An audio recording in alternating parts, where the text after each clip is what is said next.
मन के धन का साम्राज्य, एक प्रेरक यात्रा। अध्याय 1।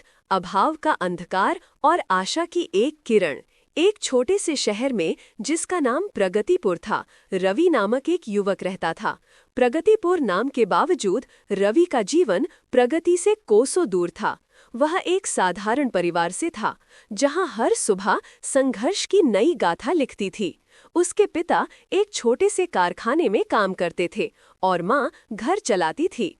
आय इतनी कम थी कि महीने के अंत तक घर चलाना मुश्किल हो जाता था।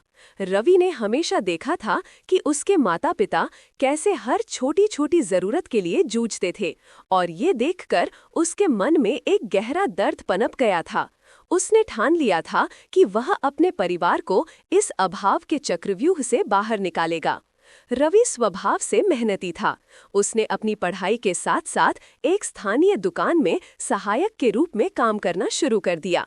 सुबह कॉलेज, शाम को दुकान और रात को फिर से किताबों में खो जाना, यही उसकी दिनचर्या बन गई थी।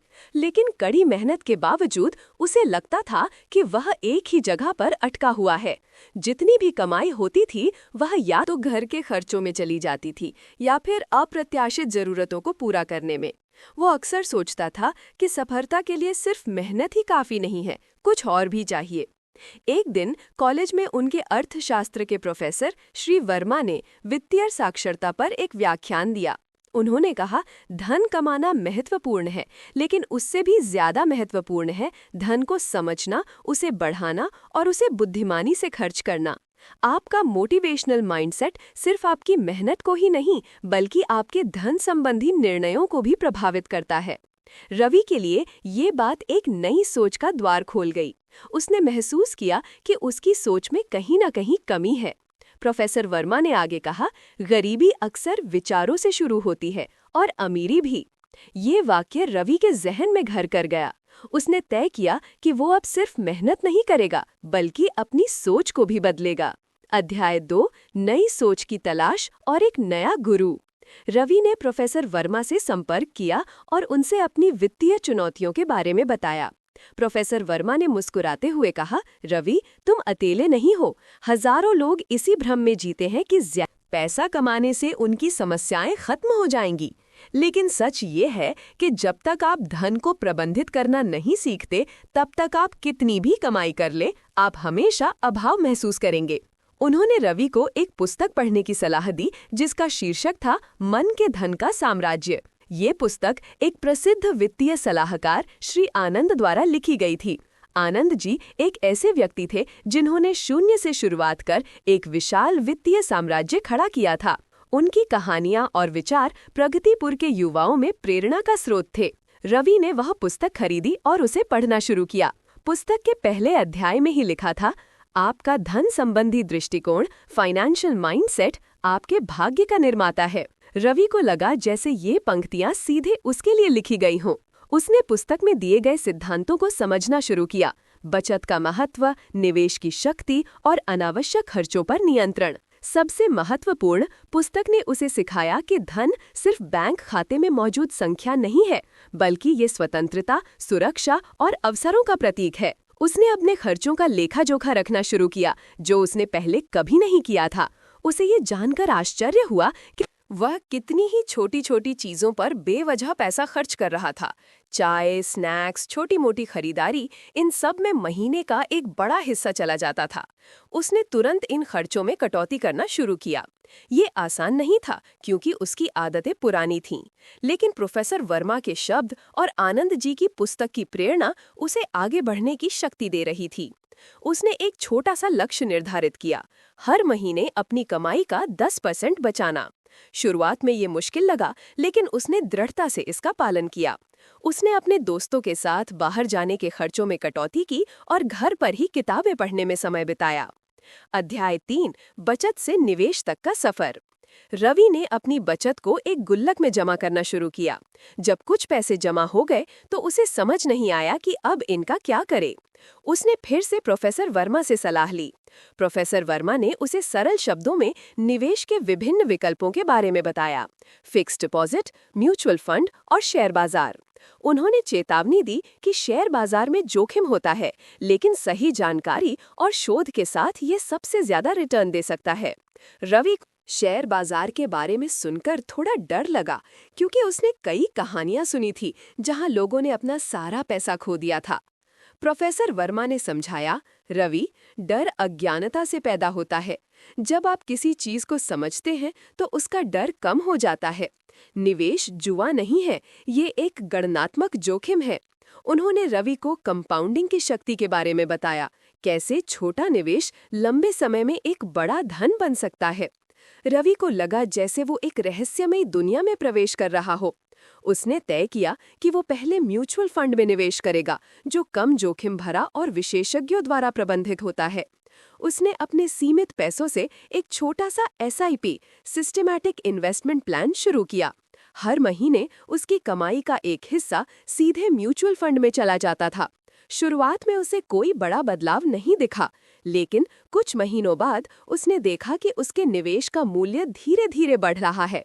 ये देखकर उसे बहुत खुशी हुई और उसका आत्मविश्वास बढ़ा। उसने अब सिर्फ बचत नहीं, बल्कि निवेश के महत्व को भी आत्मसात कर लिया था।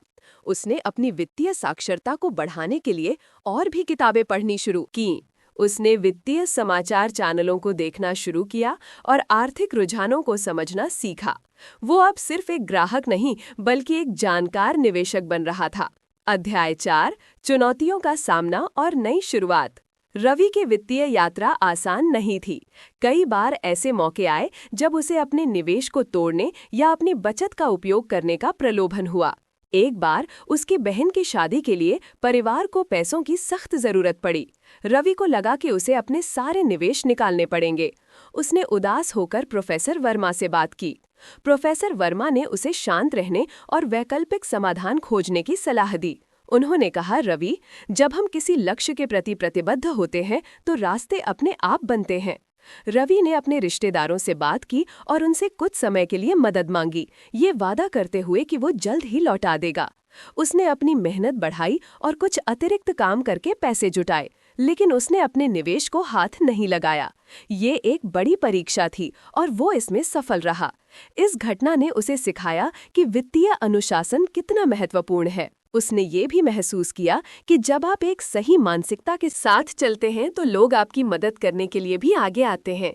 उसने कॉलेज से स्नातक किया और एक अच्छी कंपनी में नौकरी मिल गई। अब उसकी आय पहले से काफी ज्यादा थी।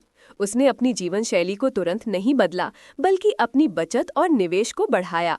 उसने अपने माता पिता को भी वित्तीय योजना के बारे में समझाना शुरू किया। शुरुआत में वे झिझके, क्योंकि वे पुरानी सोच वाले थे, लेकिन जब उन्होंने रवि के जीवन में आ रहे सकारात्मक बदलाव देखे तो उन्होंने भी उसका समर्थन करना शुरू कर दिया। रवि ने अपने माता पिता के लिए स्वास्थ्य बीमा खरीदा और भविष्य के लिए एक छोटी सी राशि का निवेश किया। उसने उन्हें वित्तीय सुरक्षा का महत्व समझाया, जो सिर्फ अधिक पैसा कमाने से नहीं, बल्कि बुद्धिमानी से खर्च और निवेश करने से आती है। अध्याय 5, ज्ञान का प्रसार और एक नया अध्याय। रवि अब केवल अपने लिए ही नहीं, बल्कि दूसरों के लिए भी प्रेरणा बन गया था। उसके दोस्त और सहकर्मी उससे वित्तीय सलाह मांगने लगे थे। उसने अपने कॉलेज में एक वित्तीय साक्षरता कार्यशाला आयोजित की, जहां उसने अपनी यात्रा और सीख को साझा किया। उसने आनंद जी की पुस्तक मन के धन का साम्राज्य के सिद्धांतों को सरल और व्यवहारिक तरीके से समझाया। उसने बताया कि कैसे एक मोटिवेशनल माइंडसेट सिर्फ पैसा कमाने तक सीमित नहीं है, बल्कि ये जीवन के हर पहलू पर लागू होता है। जब आप अपनी सोच को सकारात्मक और लक्ष्य उन्मुख बनाते हैं, तो आप न सिर्फ धन कमाते हैं, बल्कि एक संतुष्ट और उद्देश्यपूर्ण जीवन भी जीते हैं।